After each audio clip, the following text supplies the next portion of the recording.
Hey everybody, episode 4 of whatever this thing is. Um, it's a Saturday as I record this, and I had to work today. I do not always have to work on Saturdays, but sometimes I do, and today I did, which in a sense was a good thing because if I didn't have to go to work today, I probably would not have gone to Goodwill, but I did. Right after work, first I sat in my car in the parking lot for a few minutes listening to On the Media on NPR until deciding I didn't feel like listening to it today. And then, when I was done with that, I went right over to Goodwill. Um, However, no records today. But what we do have are CDs and also some cassettes. I do have some records today, but not from Goodwill. We'll get to that in a moment.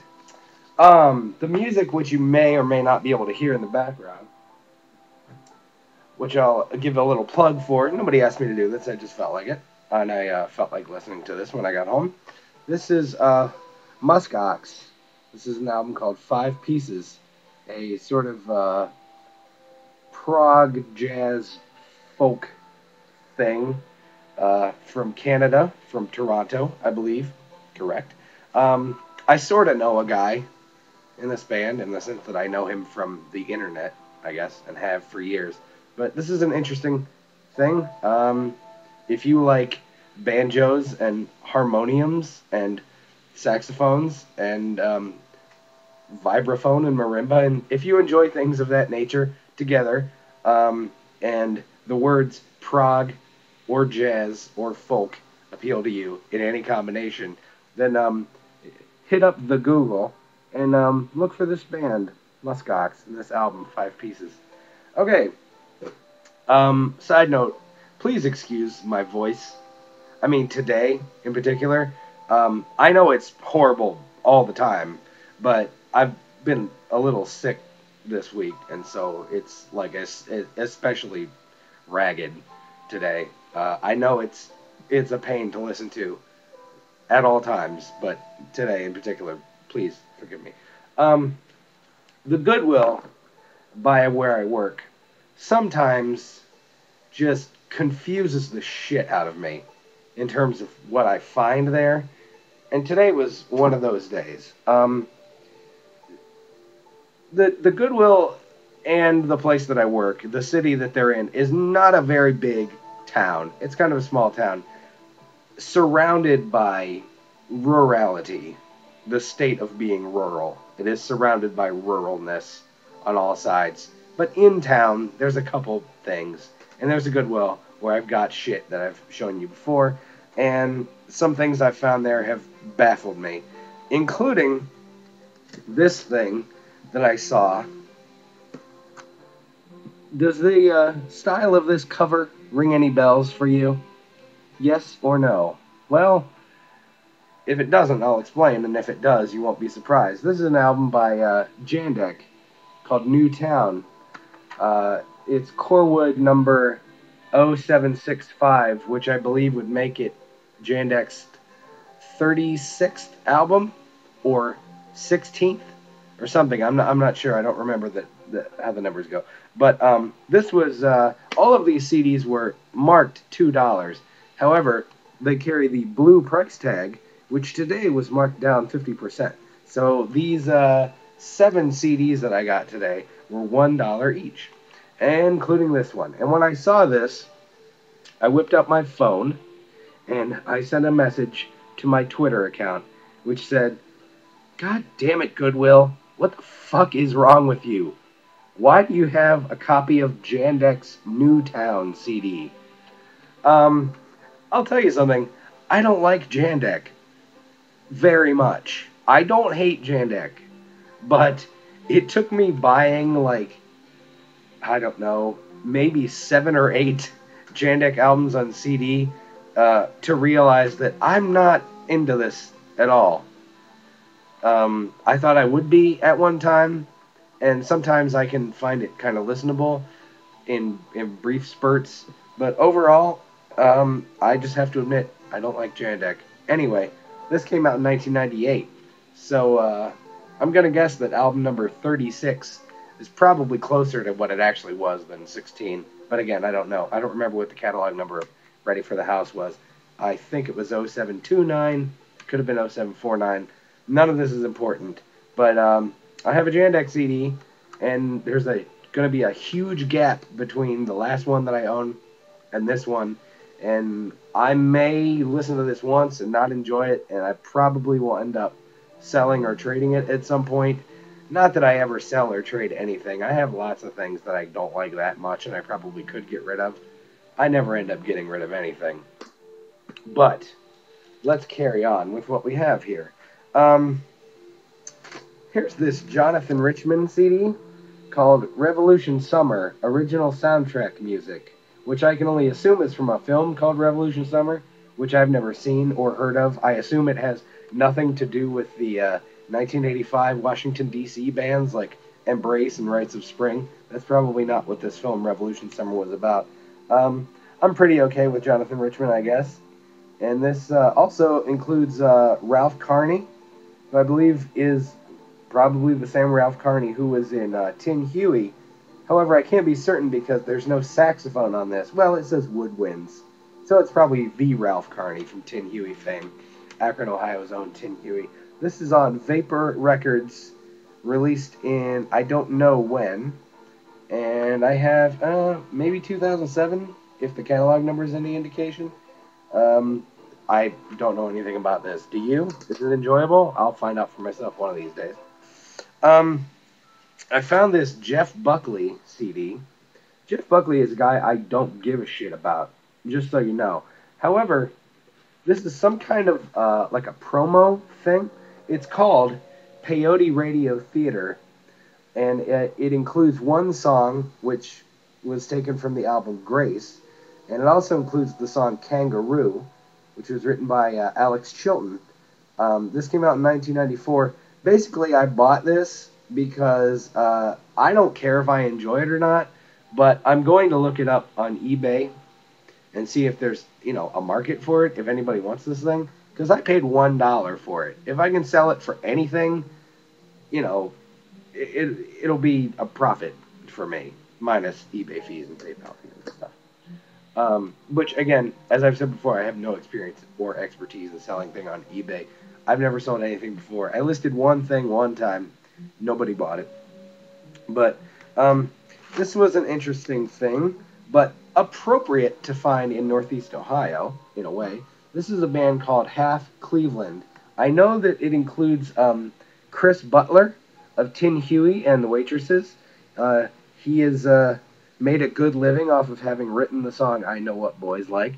And I believe this is Harvey Gold, who was in Tin Huey. I think that the drummer was Bob somebody. I forget his last name, but he was in the band Hammer Damage, one of the Akron, Ohio bands that were on Clone Records. This is called Live at the Wi-Fi Cafe. I'm pretty sure it's probably going to be on a CDR, because the cover and the back cover look like they were printed. It's like a color from a color printer. But this one is sealed. I think that there were 2 copies of this. The other one I'm pretty sure was sealed too. But I don't know if this is really any good or not.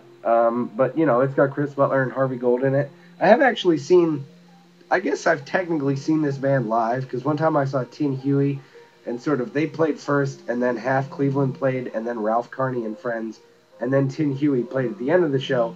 But between those 4 bands, it was mostly the same musicians, kind of, different permutations of them. But this was kind of neat, I guess, just to find. Okay, I also found 3 CDs by Bell and Sebastian. Now, this is not the first time I've found Bell and Sebastian CDs at this Goodwill. One time I went there and found a bunch of shit. I bought a bunch of stuff in one day, including 2 Bell and Sebastian CDs, Dear Catastrophe Waitress was one, and If You're Feeling Sinister was the other. Um, and that was a day I also saw like 5 Tom Waits CDs, which just seemed weird to me. And I actually bought 3 of them. One of them has a skip, and I need to replace it, but I should be able to do so very cheaply. Um, so I found 3 more, and I'm guessing these must all be related somehow, and I'll explain why in a moment. These are 3 different EPs that are on Matador. The first one is called Dog on Wheels. It has 4 tracks on it. The second one is called Lazy Line Painter Jane. It has 4 tracks on it. And also with 4 tracks on it is 3, 6, 9 Seconds of Light. Again, all of these are $1. They're all on Matador. And the reason I think they're related, aside from all being 4-song EPs with the, well, 2 of them have a title track anyway, is that the catalog numbers end with 2.1, 2.2, 2.3.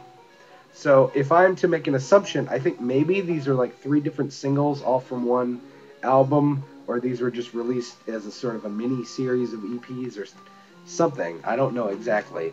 But that was kind of a neat pile of CDs that I came home with. The Jandek one is baffling. Here's the thing.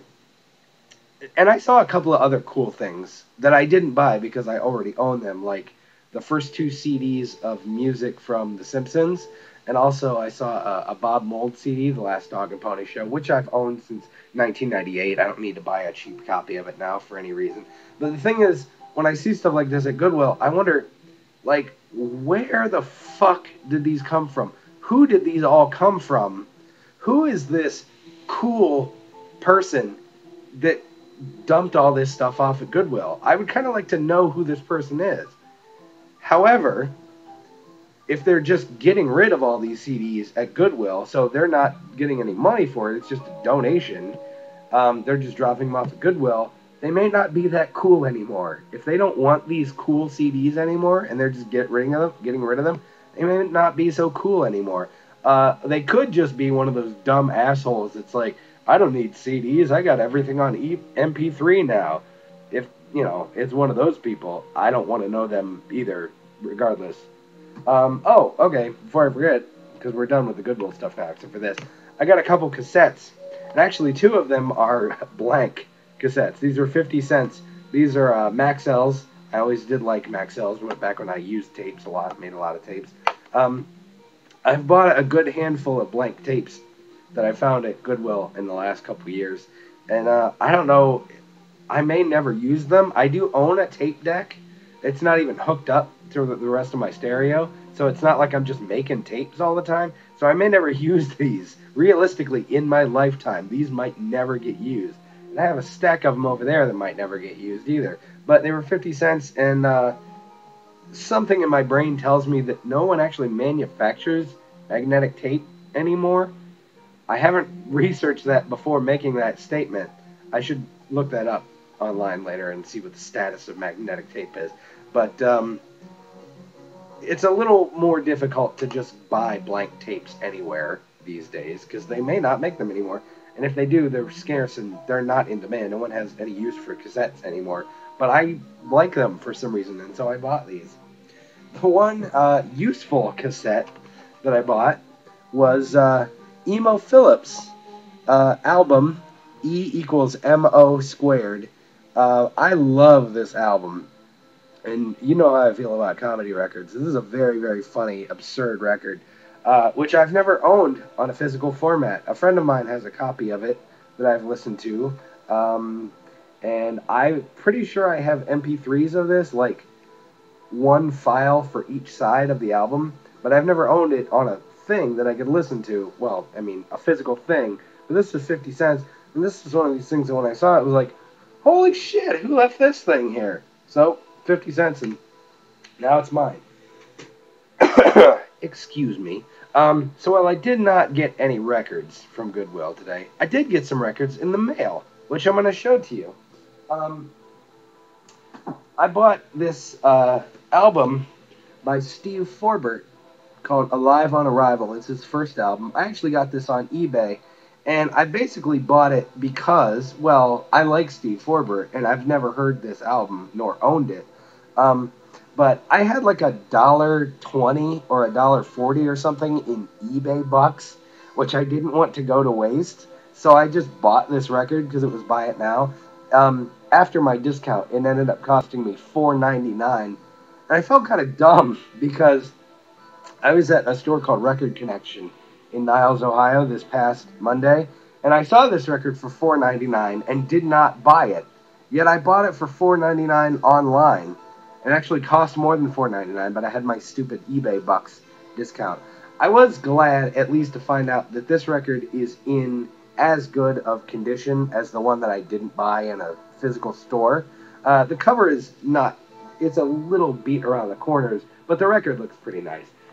If you don't know anything about Steve Forbert, and you probably don't, he started in the late 70s and recorded a bit through the 80s.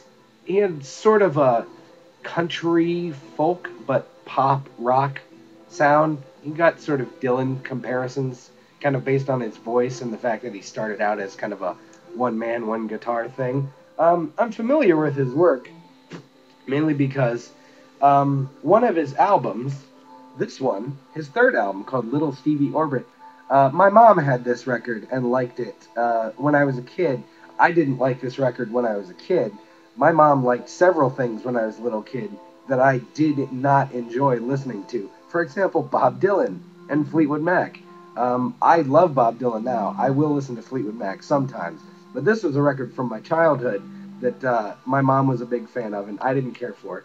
But this is not my mom's old copy. I do still have it somewhere. This is actually a much nicer copy that I got for $1 at Square Records in Akron sometime last year. I also have his second album, which is called Jackrabbit Slim. No, I didn't buy this today. I'm just showing you that I have other Steve Forbert records, and I know something about him, I guess. This also was $1. I found it at Square Records the same day I got that one. I also used to have a different copy of this, which was kind of beat, and so it was nice to find that for $1. I also got two 7-inches in the mail from Asian Man, which just came out on Tuesday, and which I just ordered online on Tuesday, and I have them already. The first one, with the Buckingham Nicks artwork, speaking of Fleetwood Mac, this is a split 7-inch with Alex Kearns, the drummer and vocalist and songwriter from Lemuria, and Mikey Erg from the Ergs. I believe this is a pressing of like 300 or 500 copies. Asian Man claims it will never be repressed. That's not why I bought the record. I bought the record because I am really into Alex Kearns and Lemuria. They're one of my favorite currently active bands, and I really like Alex's songs with the band, and also he has like a solo demo that I really enjoyed. So I was all over this when it finally came out. I've been waiting for it to come out for months and months. It's been listed on Asian Man's site, but just I guess they were waiting forever for the artwork to get done. Not like this really required a lot of effort. But I think this was $5. And given the shipping costs, I guess I didn't want to just buy one thing. So I also ordered this 7-inch by Dan Andriano in the Emergency Room. This is a solo thing by Dan Andriano from Alkaline Trio, who have been disappointing me with their new stuff consistently since 1990. No. Let me take that back. Whenever the album Crimson came out, I did not like that very much when it came out. I've warmed up to it, but everything they put out since then has just been further and further downhill. I love all the stuff they did before that, and Dan was in that band, and this is a solo thing that he's put out, and I think he also has a full-length album. I don't know. I opted for the Seafoam Blue vinyl, of which I believe there were 500 copies. There were also 500 on some other color, I think solid white, 500 of those, and there was 1,000 on black. Blue seemed pretty, so I got the blue one. And Asian Man also claims these will never be repressed. So I guess it's good that I got it. I don't know if I'll even like this or not. To be honest, I might. I mean, Dan's okay. I like his stuff in Alkaline Trio and whatever. But this is also $5. So that 5 plus that 5 plus the shipping, I think, was like $13.50 or something. Anyway, That's pretty much all I got for this one. Thanks for watching if you did. I'm not sure why you did.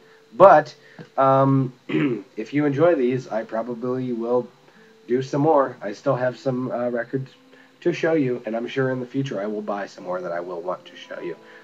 If you're interested, and if you're not, one could hardly blame you. But you could follow me on Twitter. Username is at New Shades of Bleh. And also I have a Tumblr account, which will seem like it will be impossible to spell when I say it out loud. But I will probably put a link for these things in the description. I'm one of these people now. I make a reference to something and point to it outside of the frame of the YouTube video. But I will put a link to my Twitter and my Tumblr thing. The Tumblr username is Mediocrities of Pedestrian, all one word. I don't expect you to know how to type that out, so I'm going to put a link. And that's pretty much it. That's all I've got for this one. I'll see you some other time. You'll be seeing me. I'm just looking at myself talking to you. But we'll be seeing each other in the way that we see each other on the internet when I do one of these and then you watch it. Like it or comment, or none of that's really important, but validation is nice. Sometimes it is the only reason I feel secure.